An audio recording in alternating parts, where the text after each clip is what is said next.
What's going on, everybody? Welcome back to the channel. Hope your day is going extremely well. Today, in this video, I'm going to show you some builds for the last Warframes that can work really good for the survival missions and open world missions, like the new open world mission. So I'll explain this Warframe's abilities and show strong builds to kill enemies fast. And in a recap part, I'll explain how to use the build itself. So stay tuned. And let's start with the latest Warframe, which is called Uriel. So what do you need to know about Uriel? His passive Uriel commands 3 demons. Everyone have its unique abilities that work with main abilities. For example, Katanak. It chains and slows enemies together. Any damage to one enemy hits all chained enemies.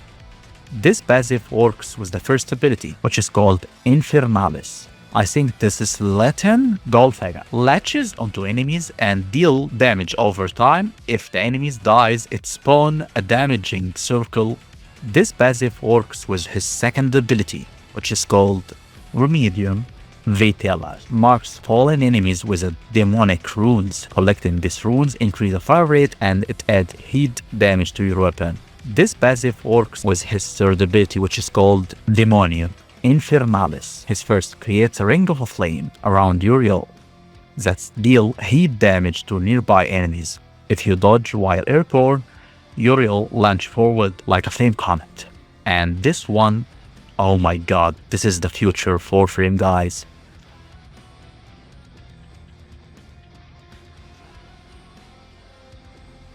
Remedium, well, to be honest, this is a hack, not an ability. It's really broken. It gives you a lot of energy and health orbs. And this is really good, so we don't have to use Arcane Energize or anything that give us energy. So I was playing like MMO game, not Warframe. I was spamming my abilities like 1, 2, 3, 1, 2, 3, like MMO games, to be honest. And this was way more fun, to be honest. Demonium. This one is really good because it gives you a huge buff and a big debuff to the enemies. It gives you fire rate and extra heat damage to your weapon, and it makes the enemies more vulnerable to the damage. Brimstone. Uriel and his demonic creates a circle of a burning brimstone that expands. Damage increase with each consecutive hit inside it.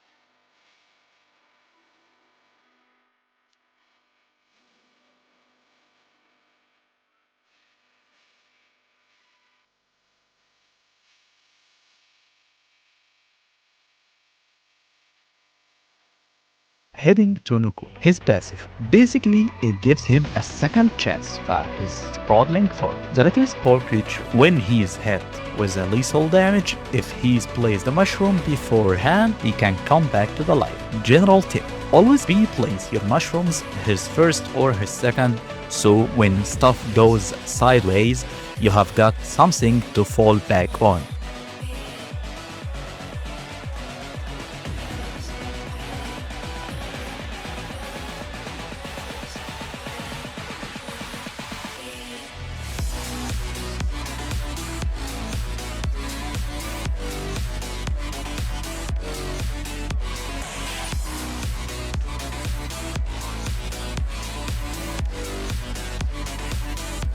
Okay, now the meat. His 4 abilities. His first, Stink Prey.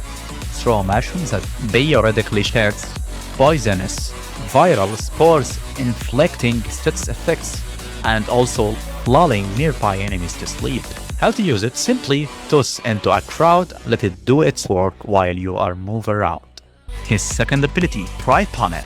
Release a rejuvenating mushroom that emits a radial pulse, restores energy to you and your allies, and grants an ability strength buff for a short time.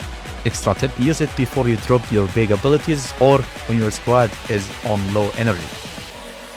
His third ability, Rewrite Nokko Reverse to his Prodine form, is untargetable, heals gradually, grants speed boost, meanwhile Spore's effect around him lull the enemies to sleep. Use this one as a defensive escape when you are overwhelmed, but remember you sacrifice offensive action while reroute is active. But in the same time you can use your first ability, which is the mushrooms that can attack when you are in this form, and it's called Spore Spring.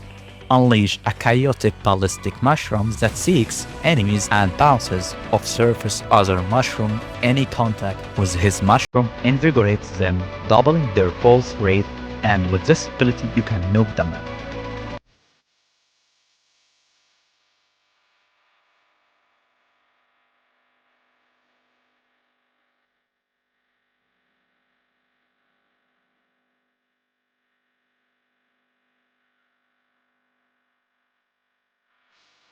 Heading to Orixia.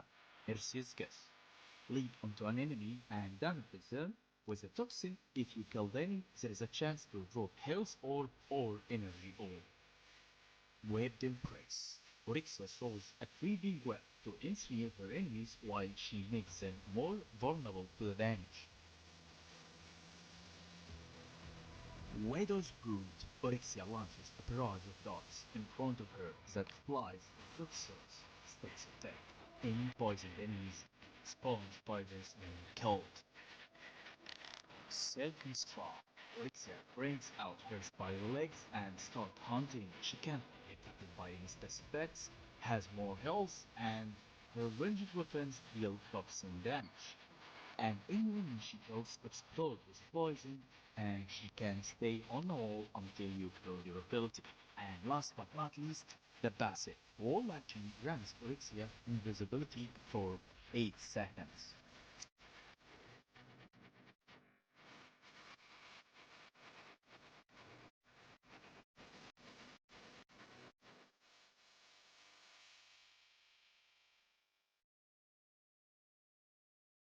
So after I give you the builds, let's get to the best part here, which is the recap part. And let's start with Orixia. In this setup, Sobek is required.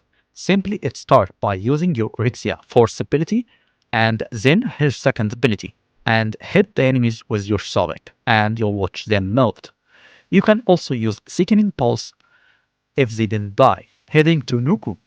All you need to know is using your second ability and your Force ability and watch them melt. It's easy as that.